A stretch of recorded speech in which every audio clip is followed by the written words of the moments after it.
Today we're back with the Forest Grudge match, courtesy of Ronin, who's taking the High Elves against their hated foe, the Beastmen, and it's another tactically interesting game. Let's go ahead and take a look at the builds as they start pretty close. They're going to get right to it. Got 3 Swift Shiver Shards, Deepwood Scouts, as one of the primary damage-dealing forces of this Wood Elf army. Swift Shiver Shards, for those of you guys who aren't aware, have a multi-shot, which gives them great DPS. A little bit less range than regular Deepwood Scouts, but still pretty solid at 135. As for the rest of the build, more damage will be hopefully done by these Wild Riders, including the Wild Hunters of Kurnos. We've also got Sisters of Thorn mixed in here as well, a couple of them for, some hybrid skirmish support fighting action. Frontline is going to be Dryads with the War Dancer mixed in there. Some Eternal Guards scattered around for anti-large support. So relatively small build, heavily outnumbered, almost 2-to-1 by this absolute Beastman horde here from Strat Game. He's got Ungor herds up front, Ungor raiders in the back. Love these guys. Probably my favorite low-tier skirmish unit, honestly.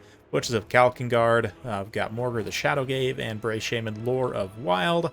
Lots of Centigors on the flanks here with some throwing axes and regular Centigors mixed. Looks like regular Centigors only on this side. Let's get things rolling. Now, when you're faced with a superior force like this, you're often going to be forced into a defensive position, and especially when you're playing a faction as fast as the Beastmen. So one thing here that Ronin did in the previous game I showed him kiting, is to counterattack here, right? Look for weaknesses, try and break up the Beastman's advance here, and don't just passively sit there and let them get a nice envelopment on you. That's when these skirmishers are going to get compromised, right? And so you'll see Ronin, as the game goes on, kind of continuously reactivate his defenses, realign them, again, counterattack in specific areas to try and break up the advance. And like even here, focusing these Deepwood Scouts already into one Ungor herd sort of weakens part of this formation already. They're starting to deal damage and kind of burst down these units, switching targets now onto something a little bit more important there, getting a nice volley on those Centigors. Sisters of Thorn here see an opportunity. There's no units directly to punish them here, with the Ungor Raiders especially still on the move, not ready to give a volley quite yet. Nice in and out charge. Their physical resistance will somewhat protect them from the incidental fire, although they do still take some substantial damage. Might not have been worth it totally on one of those units there, but still, War Dancers are going to be able to follow up. Got Centigors kind of YOLOing in here, so again, counter-attacking and now creating space for these archers to kind of live safely. Dryads are going to take some heat here, although they will largely trade very well into the Ungors, which is going to give Wood Elves kind of a little bit of an advantage here locally.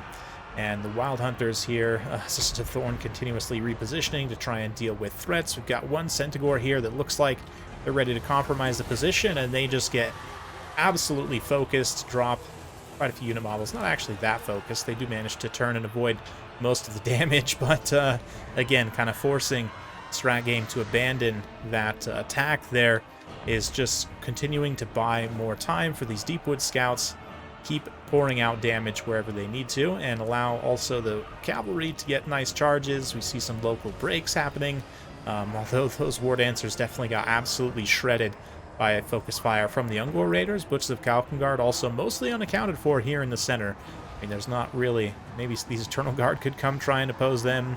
Some high mass unit is likely to have to be sacrificed here to stop them from getting into the Deepwood Scouts, or maybe the Deepwood Scouts just focus them down, as they're not necessarily pressuring them directly. It looks like the Wild Hunters of Kurnos are going to feel themselves up to the task. Their elite anti-large status definitely going to help them out in this fight. They've got the Eternal Guards also moving in. Deepwood Scouts are focusing on Centigors that are closing from different positions. This Centigor maybe could have gotten to the archers right there, but Sisters of Thorn are also, again, kind of protecting, using their mass, their poison missiles to help out wherever they can here.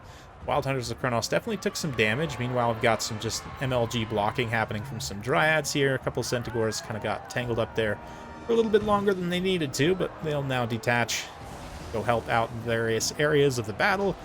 Deepwood Scouts, again, repositioning, getting to a safer area, making sure they have plenty of support on hand to continue breaking up this advance as much as possible. The Spellweaver of Life, the leader for the Wood Elf army. Whoops. Yeah, Regrowth and Earthblood, just basic healing kit. Decent stats, though, magical damage, so enough to beat that Bray Shaman down at the very least in melee. Morgar over here just helping grind down infantry fights. Yeah, Centaur is staying mostly unified at this point. Again, trying to pull back, not overcommit, and be punished too heavily by the counter charges. One thing, Wild Riders generally don't trade it great against a lot of enemy cavalry if they're heavy cavalry, right? But in this matchup, individually, the Wild Riders are better than Centaurs, and thus, on, again, one-to-one basis, if you can get that engagement as the Wood Elves, granted, because the value difference is not always given, but makes the Wild Riders quite scary for Centaurs to deal with, and Centaurs need numbers on their side, or some, you know, like Poison Hounds, or something else to try and swing it in their favor. Certainly, if they're able to get the charge and the Wild Riders are not, that would swing things in their favor, but in this one, Sisters of Thorn are actually going to eat the main charge here. Wild Riders counter in as the second unit, and some volleys from Swift Shiver Shards as well. Again, pushing them back, dealing some nice damage, and the Wild Riders gain serious initiative. Are actually able to break one unit, kind of overrun into the second unit there. Meanwhile, this brave unit of Eternal Guards here, holding back quite the horde. Starting to push through. We've got some more summoned spawn here. And the Butchers of Kalkengard. Look at the damage from those Swift Shiver Shards. I mean, I don't even have to show the health bars. You can probably feel just based on the number of arrows you see in the sky there. Raining down on those most unfortunate Beastmen. True hero Eternal Guards, bravely sacrificed. And buying enough time, Swift Shiver Shards are starting to get low on ammunition, but up until now really haven't been touched at all in melee. Finally, some spawn are starting to make contact, but the Butchers of Kalkengard just straight up get gatted down by arrows. Wild Hunters are going to move in for the final charge to finish them off, then immediately pull away. Sisters of Thorn also using their Poison Javelins to just kind of passively get a little bit of extra damage on the flanks here. Yeah, I love the aggressive use of the Spellweaver, too, to, like, chase routing units and just attack, you know, weak and tattered units. Looks like finishing off the Bray Shaman, potentially. It's in the local area.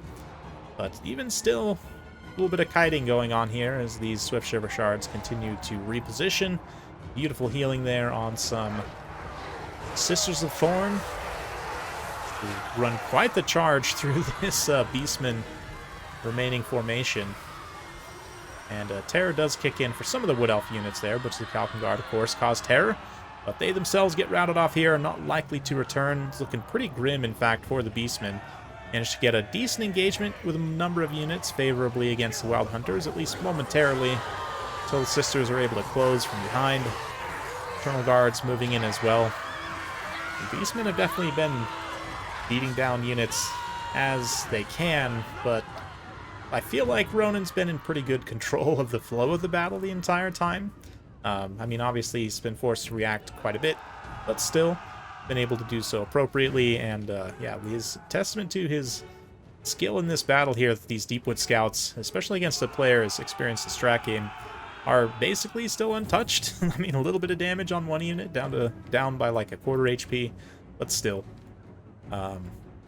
Yeah, Beastman's starting to look at an army losses situation, so let's fast forward a little bit, as it's pretty much just Morgar at this point. He's going to put his massive missile resistance to good use. 75% is substantial, of course, but yeah.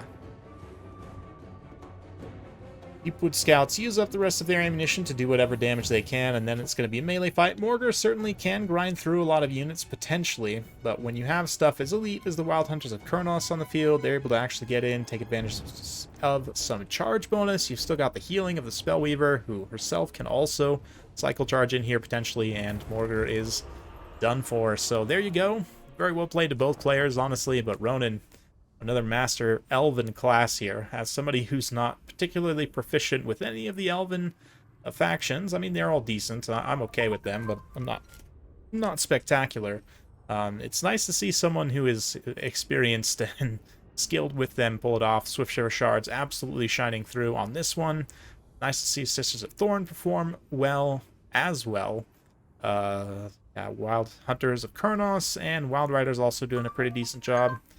Dryads also, sorry, my phone's going off there, guys. Dryads getting some really nice value. Again, this is a pretty good matchup for them, just generally. They trade pretty well into a lot of units here. Strat Games side is a pretty valiant effort trying to get back there. A lot of his units are going to be reasonably cost effective. They're pretty close to what you'd want to see from them. Ungor Raiders, of course, absolutely fantastic. Can be tricky to protect, so I understand why I didn't take maybe one more, but still. A lot of Ungors here, and not that I hate Ungors in this matchup, but the melee Ungors, not really sure. Their stats are just really not particularly impressive. They don't really do a lot for you here, in my opinion. I don't know, maybe you guys feel differently, but I'd probably sub these guys out for something else, maybe like Hounds or something, additional mobility. Anyway, let me know what you guys think in the comments down below. Hopefully you enjoyed that. If you like this sort of content, be sure to like, subscribe, hit that bell notification. Every time I upload a new video, you'll be notified. Thanks again. We'll see you next time.